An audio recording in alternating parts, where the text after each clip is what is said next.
ಸಂಕಲ್ಪ್ಯಾಂ ಮಾ ನಿಮ್ಮ ಮನೆ ಪೂಜೆ ಸಾಮಗ್ರಿಗಳು ಕೊಡಿ. ಹಾಂ ಸಾನ ಕೊಡವ. ಹಾಂ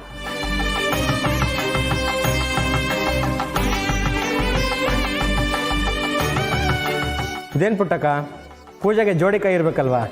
ಒಂಟಿ ಇದೆ. ನಂತವಾಯ್ತಾ ಸಾನ ತಗೊಳ್ಳಿ, ಇದು ಅಲ್ಲಿ ಚೀಲದಾಗೆ ಹೊಡ್ಕೊಂಬಿಡಿ.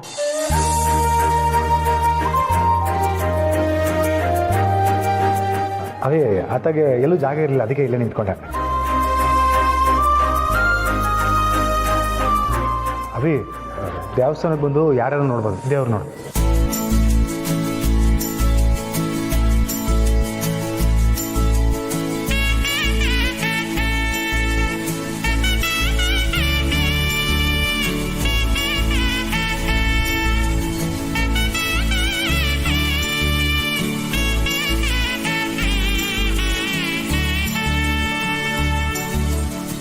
ಸ್ವಾಮಿ, ಜೀವನದಾಗ ಯೋನೇ ಆದರೂ ಅದಕ್ಕೊಂದು ಕಾರಣ ಇದ್ದೇ ಇರ್ತದೆ ಅಂತಾರೆ. ನನ್ನ ಬದುಕನ್ನೇ ನಿನ್ನ ಮೊದಲನಾಗ ಹಾಕೀನಿ. ನಿನ್ನ ದಯೆ ನನ್ನ ಮಕ್ಕಳ ಮ್ಯಾಗ ಸದಾ ಇರ್ಲಪ್ಪ. ಸ್ವಾಮಿ, ನಿನ್ನ ಸನ್ನಿಧಾನದಾಗೆ ನಾನು ಮತ್ತೆ ಪುತ್ತಮ್ಮಿ ಕೊರಳಿಗೆ ತಾಳಿ ಕಟ್ಟೋಂಗೆ ಮಾಡಪ್ಪ. ಭಗವಂತ, ಅವಳ ಜೀವ ಕಾಪಾಡಿದ್ಯಾ, ಹಾಗೆ ಅವಳಿಗೊಂದು ಒಳ್ಳೆ ಗಂಡನ ಕೊಟ್ಟು ಅವಳ ಬದುಕನ್ನು ಕಾಪಾಡಪ್ಪ. ದೇವ್ರೆ, ನಾನು ನಿನ್ನ ಹತ್ರ ಜಾಸ್ತಿ ಬೇಡಲ್ಲ. ನಾನು ಬದುಕಿರೋವರೆಗೂ ನಮ್ಮ ಅಪ್ಪನ ಚೆನ್ನಾಗಿಡಪ್ಪ.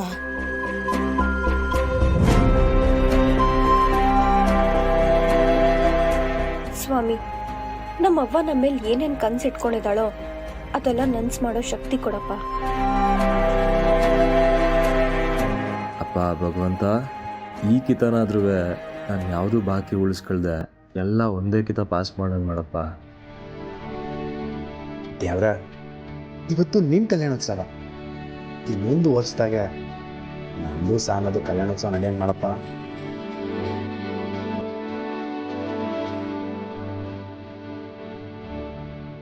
ದುಡಿಯೋ ಛಲ ಕೊಟ್ಟಿದ್ಯಾ, ಧೈರ್ಯವಾಗಿ ಹೆಜ್ಜೆ ಇಡೋ ಬಲಾನು ಕೊಟ್ಟಿದ್ಯಾ. ನನ್ಗೆ ಸಾಕು ತಂದೆ.